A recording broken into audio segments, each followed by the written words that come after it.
unbelievable data here. We're seeing, some hockey sticking and technologies that are really helping bridge the consumer experience while we go through some of the response to COVID.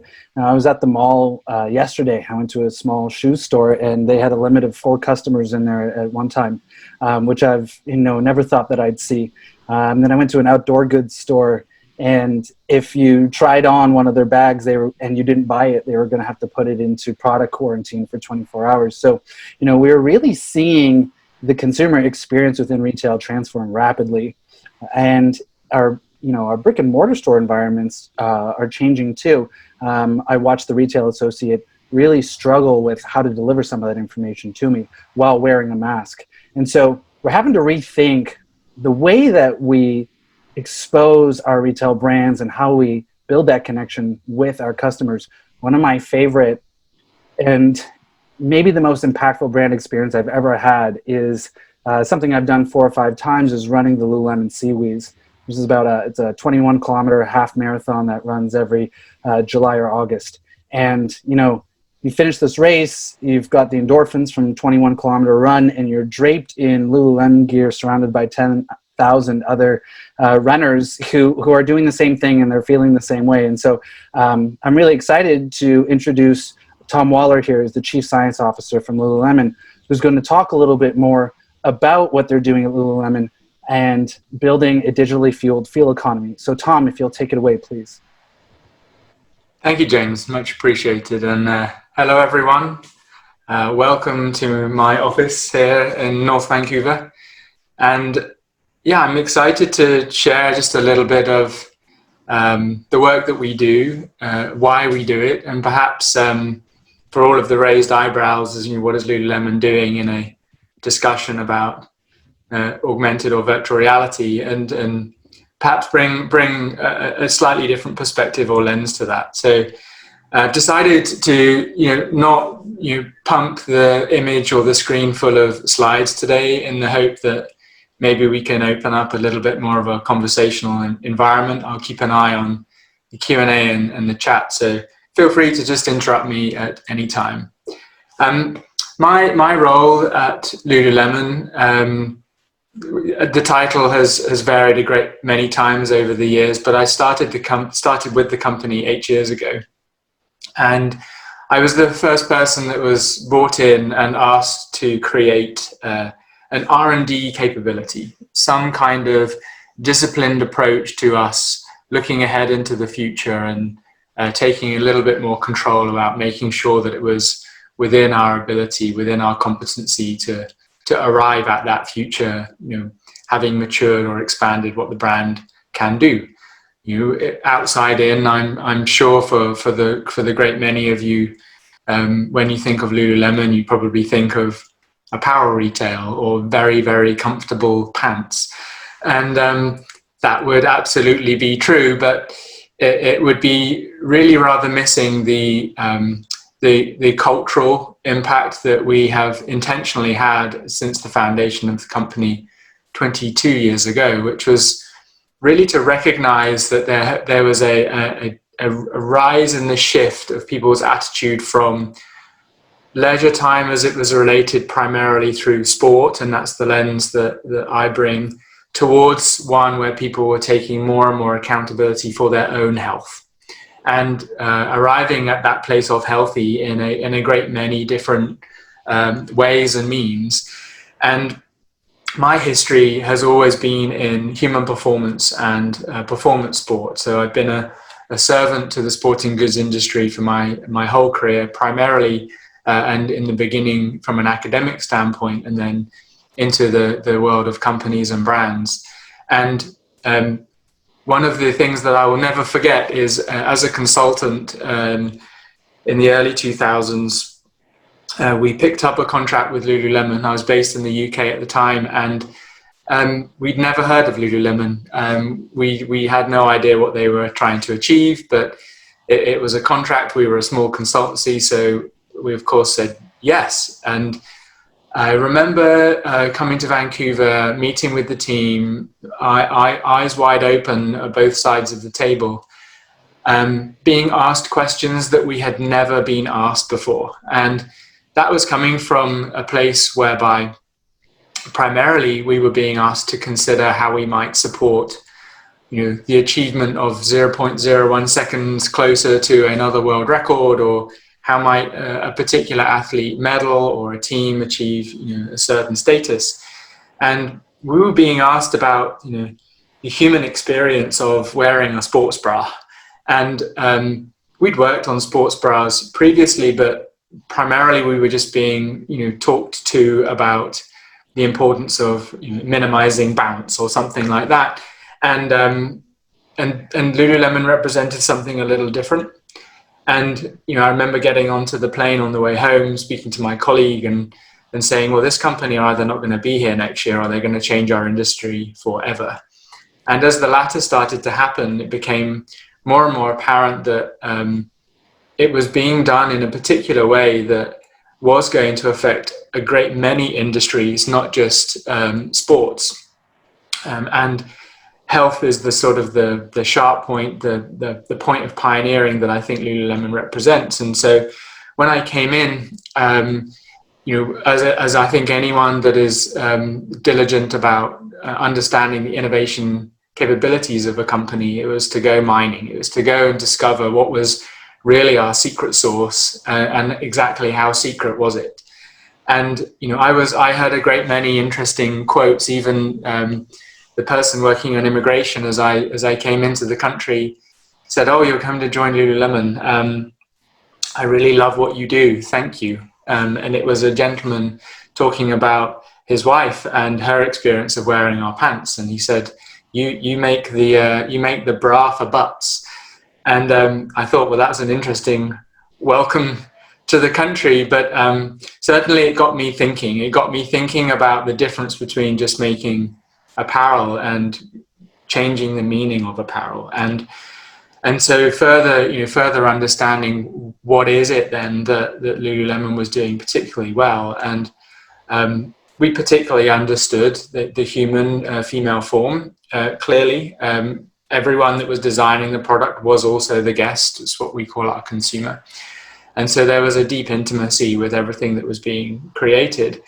But taking then an independent sort of scientific approach in terms of looking at what it was that we were actually doing, it seemed very clear that the difference was a word that has so much meaning and so much variation in terms of execution that, of course, it was going to be very hard to explain, which is comfort. And comfort is an entirely contextual, momentary phenomena.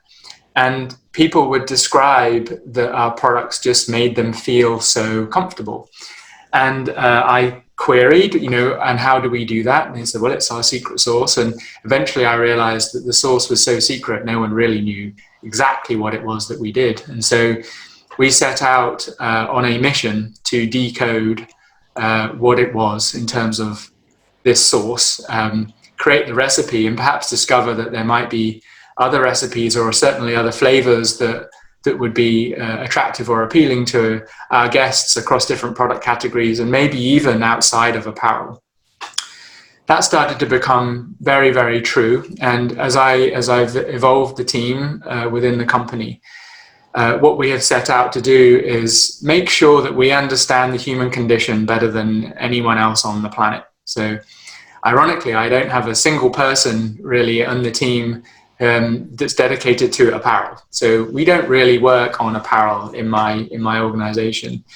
We work around apparel, but most importantly, we work on what the apparel is covering. We are here to deeply understand why people experience comfort and how they can do that in a great many different ways. And this sort of collective set of disciplines we call the science of feel.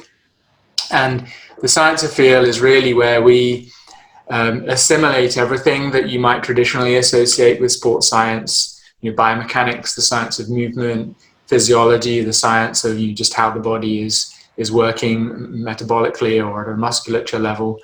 And then we bridge into neuroscience and psychology.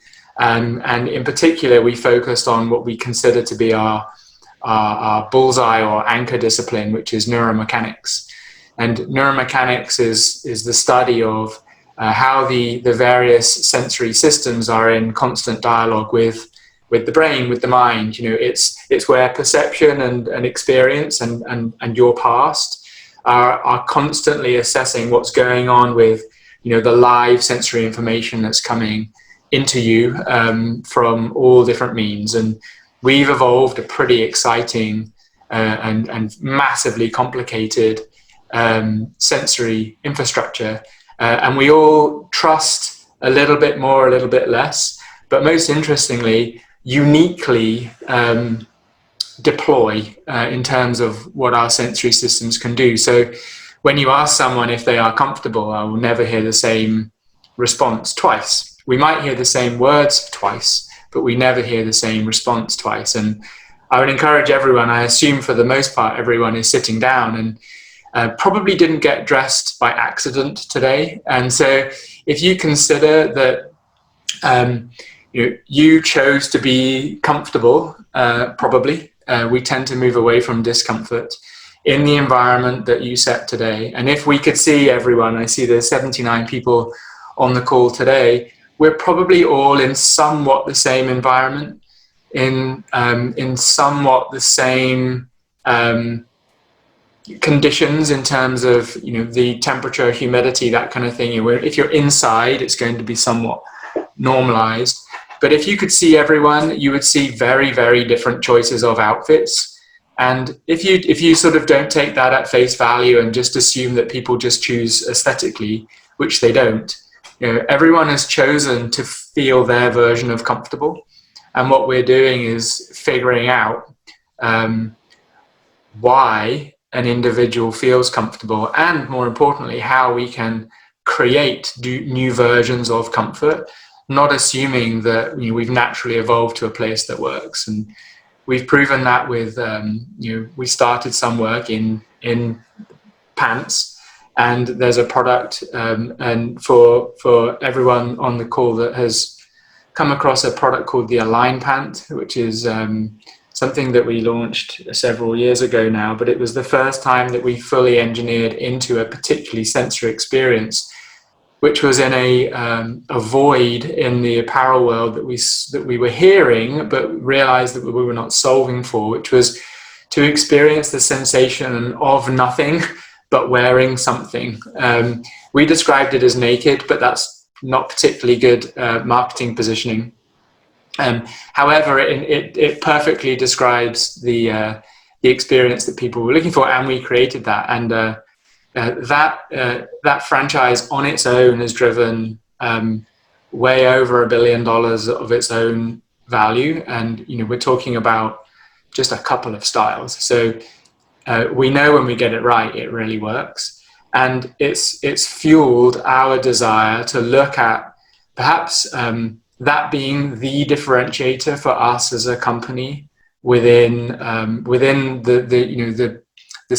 other stablemates that we share the space with in terms of sport, in terms of apparel, and to allow us to not just expand as a sporting goods company with more categories around apparel, but to consider that maybe we are a science of feel brand, that we are here to generate emotion through sensory experiences in, on, and around the body. And in the study of all other industries, from automotive to food and beverage, or consumer electronics, if you start to look at some of the analysis around what differentiates, I suppose, the consideration of premium, quite clearly, feel as a phenomena drives you further up towards premium. So that importance of materiality and the interaction with the human sensory system, that enables an ability to push up people's perception of value.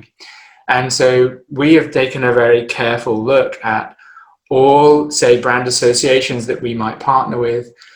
All of the places that we can learn from has all been about obsessing where there is a field-driven or field-prioritized approach to product or experience creation, in that, then that might drive, a certain position in the industry, in the marketplace. And we certainly believe that that's what applies to us. And so being able to put a value on feel in any economy has enabled us to consider where we might go.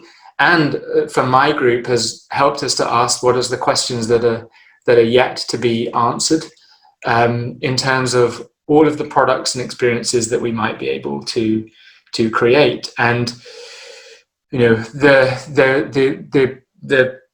the conversation that Mike was driving around looking at visual search, for example, really piqued my interest, because your visual system, as an example here, is our most trusted system in terms of the sensory network that we unknowingly deploy every moment of our lives. Yet the visual system is one of the systems that is really just designed around a predictive mechanism. So what you see, you don't see. In fact, what you actually see is quite tiny and upside down, and in terms of the signal from the eye, and it's the brain that turns it back the right way up and adds so much of the richness. Most of what you see in your peripheral is entirely fabricated by memory and everything that you've experienced over the course of your life. It is not real. It is a sensory illusion. And so knowing that and thinking about what you can do to create sensory experiences, it is not just about taking verbatim what you might consider to be what you are used to. And to go back to something maybe a little more tangible, again, everyone is wearing clothes right now. Well, maybe not, but certainly from the waist up, I expect. One of the things, the signifiers of discomfort that we often hear about is, it's important for clothing to dry fast, or to keep you dry. And there's certainly a lot of technology platforms in our space that refer to that. But again, if you take a little bit of a human first approach and start digging into, well, what is it that the human's actually experiencing here? It turns out you don't have any wetness sensors on your body at all. You have temperature sensors, little, you think about this array of microphones all over your body. They are listening for temperature, and they are listening for pressure. And you experience pressure through the textures and the weight of the clothing that you put on your body, but you do not have a sensor for wetness. So wetness is something that is, again, an illusion that has evolved from a particular combination of temperature and texture or pressure as water or liquid moves over your body. So trying to achieve dry is kind of a strange approach when you start to take this perspective. And what we would do instead is say, well, how can we change your experience of wetness so that you still achieve comfort? Now, in that work, what we've also discovered is that looking at the sensory system first to drive choice, to drive a positive experience in whatever product or experience that we might create. What we're actually teasing out is an emotional response. Most people come into an environment with a desired state, a state of from discomfort or at least towards comfort. And that can be as much psychological as it is physiological. And in fact, we as humans don't really differentiate. For anyone that has practiced yoga or anything like that, if you think about it as it's a built-up war between your body and your mind. You're asked to achieve uncomfortable postures and maintain breath and control and calm.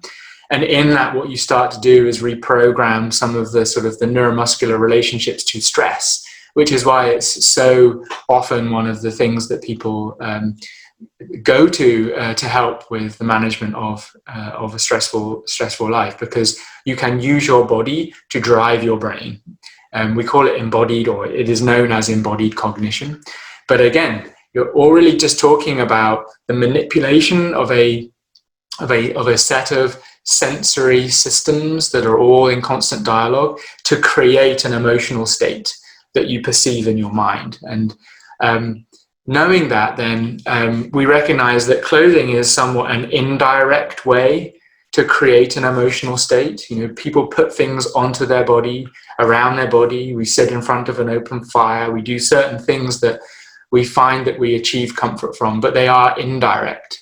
And the question that we asked ourselves a little while ago was, can we do a direct means of driving an emotional state? And so we started the foray into virtual and augmented reality some time ago now, because we know that emotional state is something that we can get to if we can really hardwire to experience. And what virtual reality certainly is where we focused on, what that offered us was the opportunity to entirely fabricate an environment that we could link to a biofeedback system that would enable people to very rapidly, very quickly, and very intentionally move towards a particular state. And the state that we searched for first was one of relaxation. We heard that it was, you know, well, we were all firsthand experiencing it as well, that it was a state that for the most part everyone seeks out. And we created a platform called Embodied, and Embodied was just the project title for everything that we were looking at around virtual augmented reality. We partnered with a rather wonderful group called Finger Food, also based in Vancouver, to help us realize, surprise, surprise, we didn't have virtual reality tools in our toolbox day one. And we built a meditation experience. And the first one that we looked at was, of course, we went as multisensory as we could with audio and visual engineering, with binaural beats, and ensuring that we had periods of color and calm that we knew would transition people to the state most efficiently.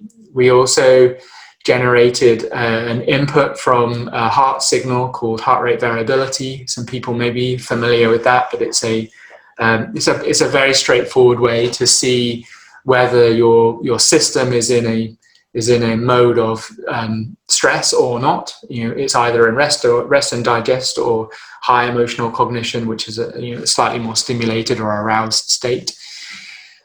And what we were able to show was within a 5-minute period of eyes open meditation in inverted commas, that we could move people into a meditative state, or a rest and digest or relaxed state, by giving them information and then moving their minds towards a place. We followed that up with a study on using movement as the input. So there was a program called Embodied Move, so surprise, surprise, that used stereo cameras to project your body into your environment, to allow you to experience, this was a particular study on yoga, to experience the poses and the fluidity of movement in an out-of-body way. There's a number of hypotheses that suggested that we should look carefully at understanding a different relationship to self, and we created an experience that you could see yourself and change your relationship to the way that your body moves. And as the experience went on, we revealed that there was someone next to you who was also having their own experience, and then we sort of blended the two experiences in order to show as well that there's a different way to create a bit of human connection. So both of these platforms have been, they've been publicly shown but not yet fully commercialized, and that leaves me with a little bit of a question. So the Embodied platform demonstrated that we can move towards a direct support for anyone that wants to move into a particular desired state. However, there's still limitations in our ability to make that truly multisensory. And we know that the richest experiences are fully multisensory. And so looking at the introduction of haptics, or looking at the different way that we might introduce or manipulate sound, and certainly touch being the greatest sense that we have to play with. But for me, it's one of those things that I've been provoking the industry now for a couple of years. But if we want to move to a fully digital environment, and a fully digital, or at least a primarily digital, either sales or experience environment, we will hear the term omni, very, very often. And the way that I look at that is not about just blurring the lines between digital and physical commerce.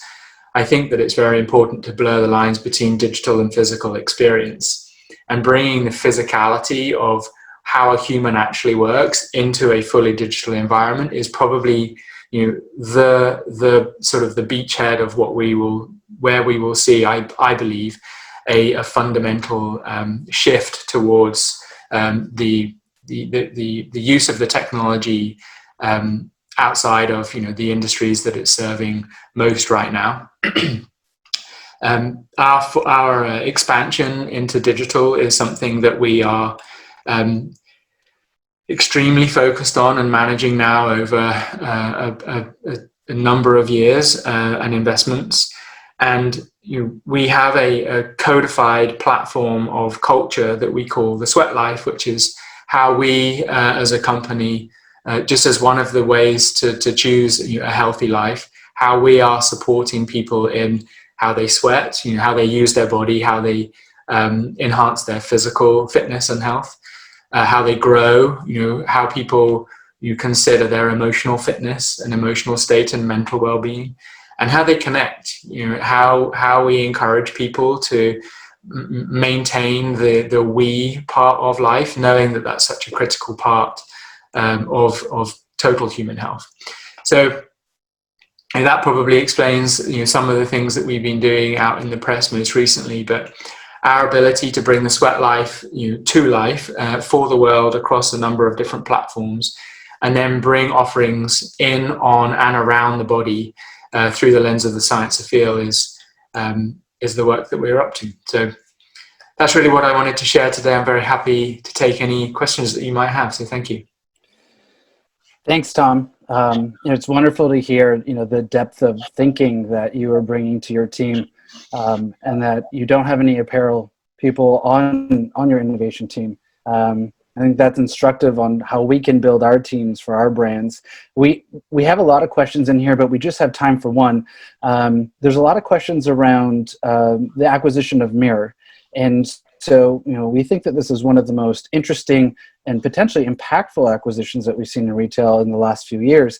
Wondering how Mirror fits into, your broader program around the science of feel.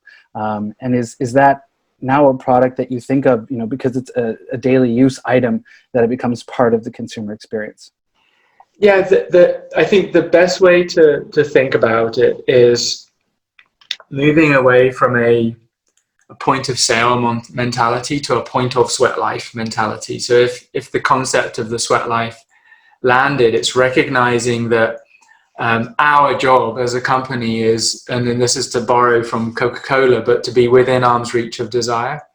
And in recognizing that we are extremely focused on delivering meaningful connections, any way of bringing people together and giving them the sweat life and all aspects of the experience that the sweat life requires, means that we have to understand, the role of the home. And in a pre-COVID world, we were already thinking, well, the sweat life happens everywhere. How can we be everywhere? How can we be in support of our guests' goals everywhere? And we'd already were in consideration of what the home is as an important component of that. And then we just saw it accelerate, obviously, through COVID situation. And things that we thought would take a couple of years at the very least for people to understand have now materialized in a matter of months, which is, I completely understand how I need to balance my day. I need to be able to transition from work mode to home mode to family mode to workout mode as elegantly as possible. And Mirror really represents one of the most important aspects of our ability to add to the portals of making that available. Wonderful. Thanks so much for your time today. And we're going to see so many amazing things come from these mirror experiences and how they connect with our retail brands. And also, a lot of our audience here today are interested in augmented reality and in how virtual try-on and these types of AR experiences can be ported into things like Mirror. So, we're looking forward to the way this evolves. And Tom, thank you for sharing, some of your insights and some of your process today.